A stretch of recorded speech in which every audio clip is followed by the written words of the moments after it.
Welcome back to the deep dive. I want to start today by asking you to hold two very different images in your head at the same time. Okay. So on one side, I want you to picture a Roman emperor, just absolute peak power. Right.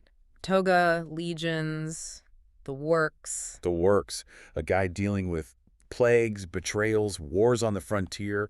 I mean, the weight of the known world on his shoulders. A very serious guy. High stakes. Extremely high stakes. Okay, now on the other side, I want you to picture a teenager in a boarding house. A bit of a contrast. A huge contrast. Yeah. Someone who's currently, completely exhausted, maybe still in their pajamas, staring at a sink full of dirty dishes that are not theirs. Well, I mean, how that feel. And feeling that specific bubbling rage because their roommate just used the last of the milk. It sounds like the setup for a very strange sitcom, doesn't it? The Emperor and the Sophomore. It really does. Yeah. But today we are diving into this fascinating piece of work titled, What a Boarder Can Learn from Marcus Aurelius. And the core argument here is surprisingly tight. It really is. It suggests that the specific philosophy that emperor used to survive the chaos of Rome is actually, well, the ultimate survival guide for the modern boarding student. Which, when you strip away the togas and the iPhones, it actually makes perfect sense, because if you really look at the psychological environment of a boarding house, it is a pressure cooker. That's the thing. I think people on the outside just assume it's living with friends. Fun, right? Yeah, a permanent sleepover. But the material we're looking at today, it paints a much more intense picture. It describes boarding life as this 24/7 social experiment where emotions are constantly right at the surface. Think about it. In a normal day school setup, you have a bad day, you go home, you shut your door, you decompress. You have escaped. In a boarding house, there is no off switch. You are living, eating, sleeping, and studying with the very same people. The text explicitly mentions this roller coaster. You can be tired, stressed, excited, and frustrated, all within the span of a few hours. And you don't always get space when you need it. That's the key friction point, right? Exactly. So the mission for this deep dive is to figure out, how do we take Marcus Aurelius's operating system, which was designed for ruling an empire, and apply it to navigating the drama of the dorms? So let's get into the first pillar. And this is the big one. If you know anything about Stoicism, you know this concept. The illusion of control. This is the foundation. I mean, if you don't get this part, the rest of it just doesn't click. Aurelius had this fundamental belief: we cannot control what happens to us. Right. We can only control how we respond. Now, for a boarder, this isn't just philosophy. This is like daily survival. Okay, but let's be real for a second. That sounds great on a bumper sticker. Control your response. But when you are in the thick of it, that is incredibly hard. Oh, it's so hard. The text lists some specific examples of things that are out of a boarder's control. Like, you can't control what someone else says. Right. Let's walk through that. Right. You walk into the common room, you've had a long day, and someone makes a snappy, sarcastic comment about your hair or your grades or whatever. Yeah. That comment is an external event. It has happened. You cannot reach back in time and stuff the words back in their mouth. That is outside your control. But the instinct, the burning instinct, is to snap back. Yeah. To escalate. Of course, that's the reflex. But Aurelius, and the guide we are looking at, makes this massive distinction here. There is a difference between a reflex and a response. A reflex is biology. A response is a choice. So are we saying that to be a good Stoic boarder, you just have to be a doormat? You just let people say whatever they want and you just smile? Because that feels, well, weak. I'm so glad you brought that up, because that is the biggest misconception about this stuff. The text is very, very clear on this. Self-control isn't about ignoring the emotion or letting people walk all over you. Okay. It is defined as choosing a response rather than reacting automatically. So it's about agency. Exactly. If I snap back immediately, I'm not in control. My anger is in control. The other person is in control because they push my button. If I choose to stay calm, I keep the power. The text gives another great example about outcomes. You can't control the grade you get on a test. Wait, surely you can. If you study, you get a better grade. You can control the effort. You can absolutely control the studying. But you can't control if the teacher asks the one question you didn't review. True. You can't control if you wake up with a headache. You can't control the curve, Aurelius would say. Focus entirely on the effort. That is yours. The outcome. That belongs to fate. That's actually really liberating. If you anchor your happiness on the grade, you're gambling. But if you anchor it on your own work ethic, you're safe. Precisely. And the final point they make in this section is, you can't avoid frustration, but you can choose calm over anger. If your peace of mind depends on 40 other teenagers behaving perfectly, you are going to be miserable every single day. You'd be miserable within the first hour. Right. But if your peace of mind depends on your own internal choice to remain steady, suddenly you are bulletproof. Okay, so we know the theory. We want to choose calm. But let's talk about the mechanics. Because when the adrenaline hits, theory goes right out the window. The guide introduces a specific tool called the power of the pause.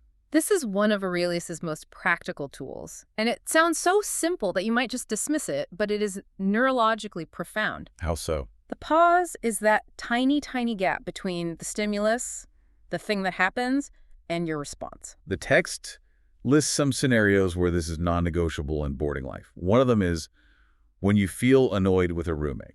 Which is probably a daily occurrence. Oh, easily. Let's say they've left their wet towel on your bed. Again, you see the towel, and that red mist descends. Right. That red mist is your amygdala. It's the lizard brain saying, threat detected, attack. It wants you to throw the towel, scream, start a war. Yeah. The pause is you manually overriding that system.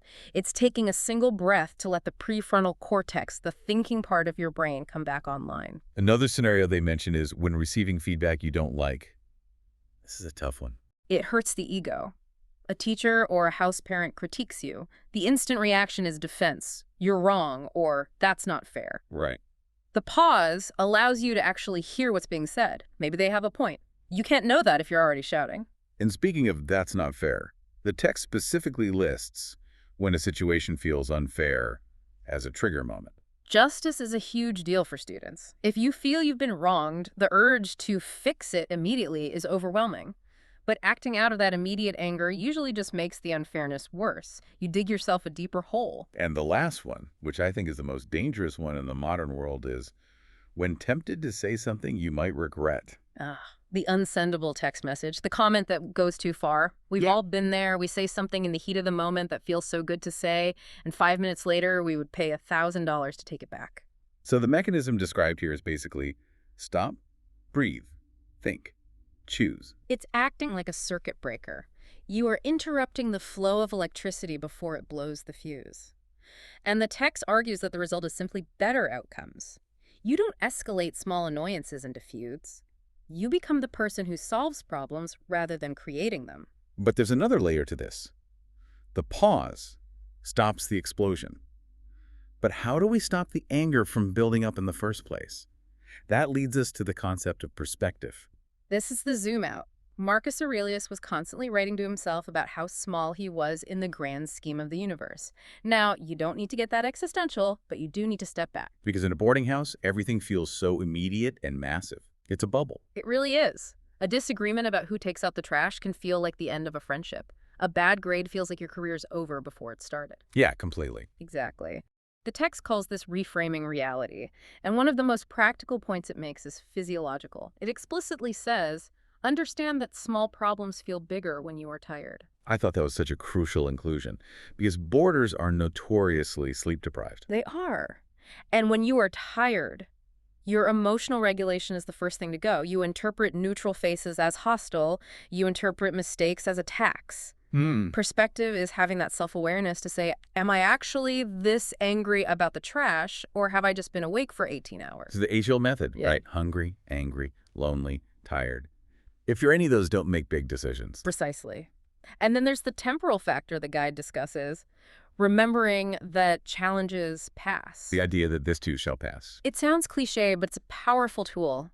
When you are in the middle of a crisis drama with a friend, academic stress, it feels permanent. It feels like this is your life now. It really does. Aurelius invites us to look at the timeline. Will this matter in a week, in a month, in a year? Usually the answer is no. Almost always. And realizing that just instantly lowers the temperature. There's one more part of perspective here that I think changes the social dynamic completely. The empathy factor. Yes, recognizing that everyone else in the house is also dealing with something. Because it's so easy to feel like you're the main character, right? I am stressed, so why is he being so loud? Exactly. But if you flip the script, if you realize that the roommate who is snapping at you might have just failed a test or gotten bad news from home, suddenly you aren't the victim. You move from being defensive to something else. You shift from judgment to curiosity. Why are they acting like this is a much more useful question than how dare they act like It this? stops the conflict before it starts. Instead of a fight, maybe you ask, hey, are you doing okay? And that is how you build a community. Which brings us to a really interesting point in the text about what strength actually looks like. I want to dig into this Hmm. because we have a very specific cultural image of power, the alpha. The guy who dominates the room, who yells the loudest, who slams the table. We see it in movies, we see it in politics. The might makes right approach. Exactly. But this guide in Aurelius flips that on its head.